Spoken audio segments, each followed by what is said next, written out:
This is the Crime Cafe, where I interview some of the best crime, suspense, and mystery authors and thriller authors in the field today. And I'm your host, Debbie Mack. Before I introduce our guest, please remember to like us on Facebook on the Crime Cafe Facebook page, and go to iTunes and listen to the show, and please give us a review there. Everything you can do on social media will help this show and help keep it going. And I appreciate any good word of mouth that you can help to spread out there about it. Also, check out the Crime Cafe webpage on my website, crimecafe.net. It's there that you can buy a collection of stories put together by all of the authors I'm interviewing here on the Crime Cafe. And the story package only costs 99 cents. That is a true bargain. While you're there, check out the Crime Cafe store, where you can buy Crime Cafe merchandise. And now that I've said that, it's my great pleasure to introduce M. Ruth Myers, a prolific author whose latest series is particularly awesome from this writer's point of view, because Ruth has a series about a female private eye named Maggie Sullivan, and she's no shrinking violet. She's my kind of gal, and so welcome to the show, Ruth. Thank you so much, Debbie. It's good to see you again. It's good to see you, too. It feels like forever since BoucherCon. But let's start with your latest series, the one you're doing now, this Okay, Sullivan sure. series. Why did you decide to write about a female detective in the Depression era of the 30s in Dayton? And going into the 40s, well, I think for two reasons, actually several, but two main ones. One, I think that is the era when we get the first wave career women, if you will. There had always been shopkeepers and things like that. But this is the era when for the first time, women are leaving the farm, they're leaving small towns, they're training to be teachers and nurses and things that are even more adventuresome. But those were the two big professions of the time. And still, to go away from home and stay and to get a job elsewhere was really something new that women had not done in any type of sizable numbers. So we're entering an era when women can not only drive a car, but they can own a car, as Maggie does with her DeSoto. And the other thing is, I think this era from the end of the Great Depression through the end of World War II was one of just tremendous change for the U.S. And I wanted to have that as the background because society was changing. Certainly the roles of women changed during that era. And it's also a time that is kind of, I think, one of those hinges of history for readers, particularly because they have some of the technology that we have. They have phones, but they don't have cell phones. So it's identifiable, but by the same token, it's distant enough that it's exotic without even leaving the United States. So I think it's a lot of fun for that reason, and it has that kind of noir-y alley appeal of the great movies from the 40s, that we love, which featured, women who were assertive all of a sudden and who kind of disappeared in many cases after the end of World War II when, a woman from that era who was a journalist that I knew said, we all thought we'd go ahead working.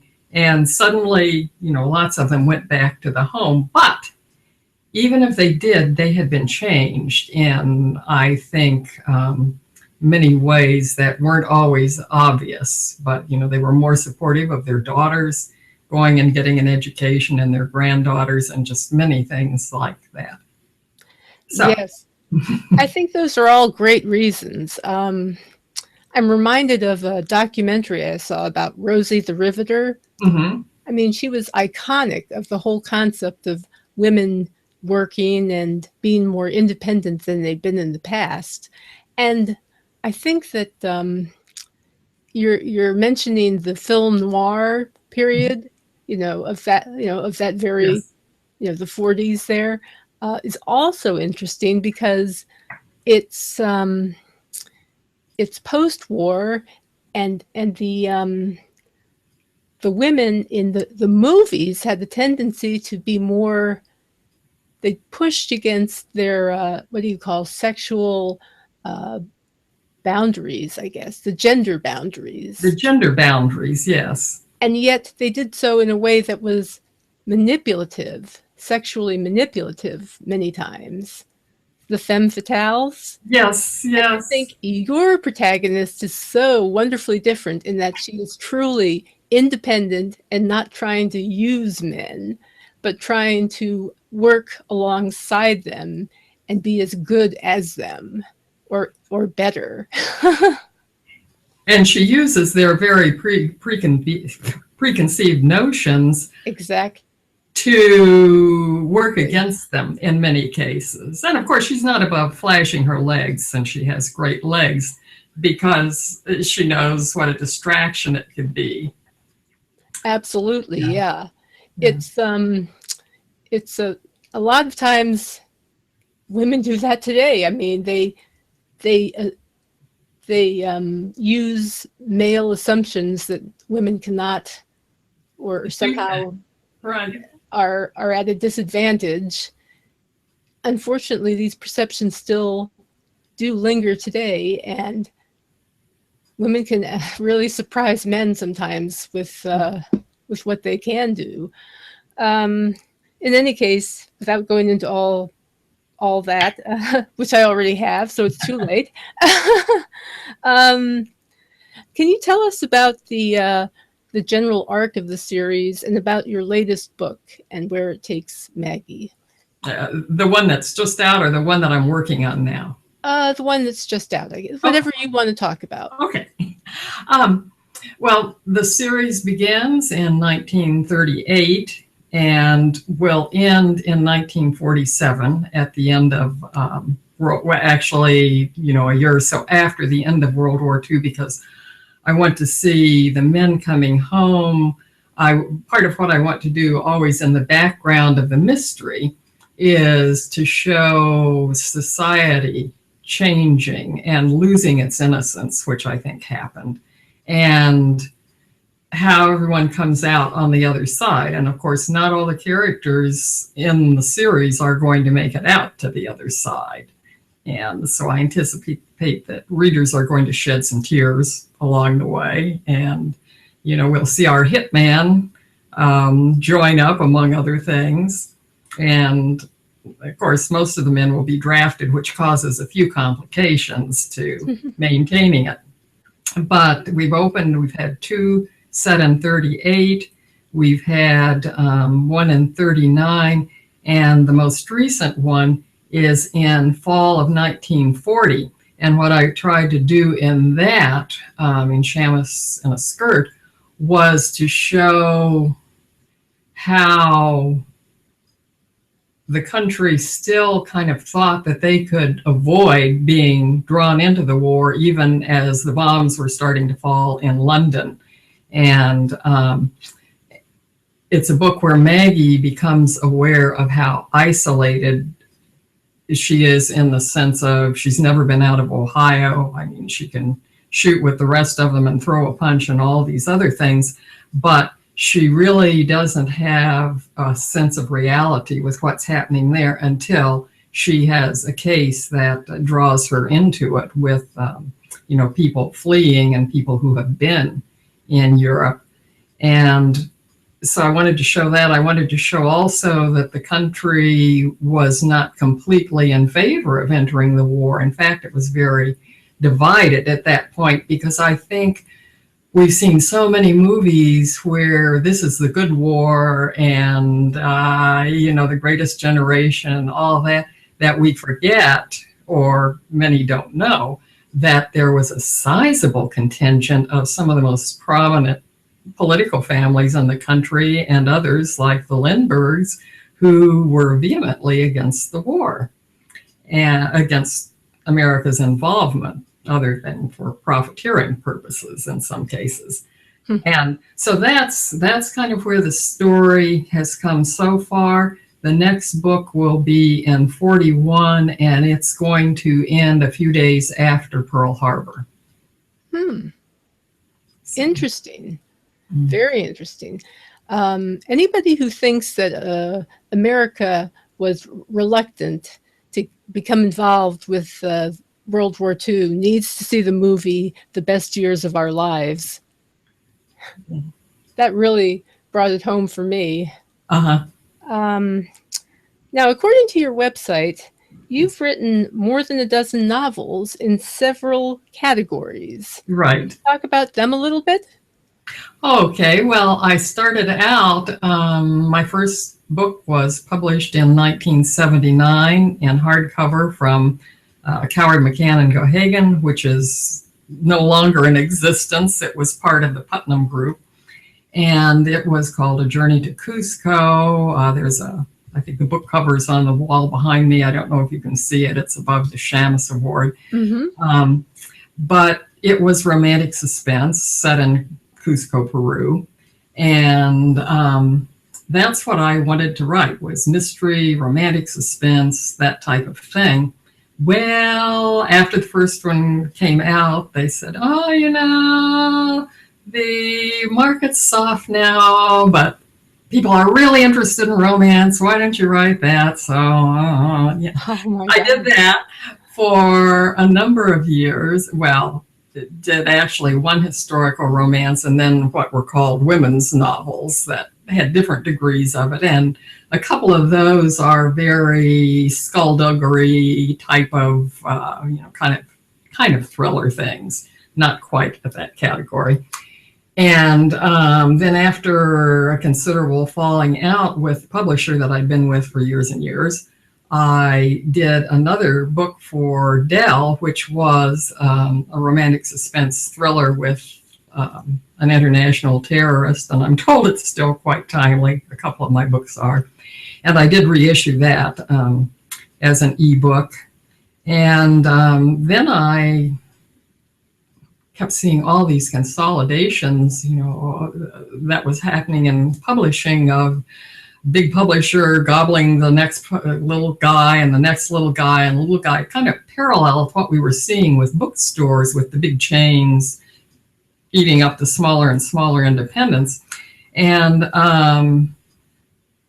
I just finally said, this is ridiculous, and stepped away from it for 20 years and did other things. And then, if you really love to write, you can't stay away from it. So I came back. I was going to submit the first Maggie Sullivan book to a regular publisher, was getting ready to do all that, and started to look into it and saw that nothing had changed in 20 years, in spite of the fact we were using computers, that you still had to send in 3 chapters by snail mail and wait for 6 months or a year and all. And a friend who was much more internet savvy kept saying, oh, just do it online, do it online. Well, I looked into it and I took the plunge, and, it's had its challenges, but there are a lot of bruises in traditional publishing too. And So, I'm doing what I love finally, and I found a lot of readers that enjoy it too. And, it doesn't make as much money as a publisher would want. And that's why we have kind of a pasteurized offering frequently from publishers, I think, is that they've swallowed up these small publishers that used to do nichier type things. Anyway, that's where I am. Okay. I see that, like myself, you studied journalism in college. I did, yes. But unlike you, I went to law school, and you went on to become an actual reporter. What was it like being a reporter for a newspaper? Oh, well, I loved it. I loved being a journalist. And, at this point in time, I'm glad I didn't stay with that because the newspapers have suffered so, and it's not quite as honorable a profession as it used to be, the crusading thing. But, yeah, I loved it. And I still, when I get back to Mizzou, enjoy seeing the campus and how everything has grown and changed and all. But, yeah. I know the feeling, yeah. I'm fortunate enough to live near College Park and the University of Maryland there, so I occasionally go there for various reasons, and it is something else to go back and look and see the old campus. um, and you've also taught at writing conferences, so Correct. I'm impressed. In a nutshell, what is the best advice that you would give to an aspiring author? Have the skin of an armadillo. You're going to need that. Anything else? No, I think one thing I used to tell my adult classes is what I always had at writers' conferences, of course, was when you finally finish your novel, don't think that you're mostly there, because you're at best halfway. You're going to have to do the trying to find a publisher, and you're going to have to do a lot of rewrite before you get to that point. So, but if you love it, go for it. Excellent advice. Also, I noticed that one of your works was optioned for television. Actually, several of them were, yes. Which ones? Oh, I can't remember right now. None of the Maggies have been, although I have an agent who likes them a lot. Awesome. But yeah, I know Costly Pleasures was, Insights was several times. Are those romances? Yeah. Well, Costly Pleasures is kind of like Empire, I guess, or Dallas. A lot of, there are murders here and there, and a woman trying to survive in the international jewelry trade, fine jewelry trade. I see. And then I think A Touch of Magic was, so several. Okay. Yeah. Well, I'm going to cross my fingers and hope that your Maggie series gets optioned at some point for something, because I think it would be awesome. If they ever did make a movie or TV series out of your Maggie Sullivan books, who would you want to play Maggie? Oh, I have no idea. I've never thought of that. I'm trying Someone to more from the British mold. I think the British just do, even in books, and I noticed this in my 20s, that they did tougher women characters, writers like Helen McInnes, and you could even see the covers on the last book I did, which was this thriller, was A Touch of Magic, and you could really see a difference in the covers of the British edition and the US edition. Different philosophy. I think you're right about that, about the toughness. You look at the Avengers and things like that. Oh, the Avengers. Oh, yes. I know it was a favorite of yours. I adored the Avengers. Diana Rigg will always be one of my great heroines. Is there anything else you'd like to add before we finish up? Golly, I can't think so. I've really enjoyed being with private eye writers in particular, and always am delighted when I meet another woman who's doing a tough character. I mean, I like to read a cozy mystery now and again, and mine, some consider them cozies, although there's quite a high body count in them, and Maggie shoots a lot and drinks a lot. Well, soft-boiled, if you will. But, not one to sit around and bake and cook. I cook, at least. I cook and I don't have the bottle of gin. But I do enjoy the camaraderie of women who do tougher characters. And I'm with you on that. Yeah. Yeah. That's great. That's fantastic. And I'm so pleased for you that you got a Seamus for one of your Maggie books. Well, Congratulations. thank you. I was pretty pleased too. That's wonderful. All right. Well, thank you so much for being here, Ruth. It was a pleasure to have you as a guest. And I would just like to remind everybody that you can like us on Facebook. We have a Facebook page. You can also go to iTunes and leave a review. I'd really appreciate that. As I say, every little bit helps. And go to the crimecafe.net website and check out the Crime Cafe web page, where you'll find all of the interviews posted in video and audio form, as well as the 99-cent story package, which is a real bargain, believe me.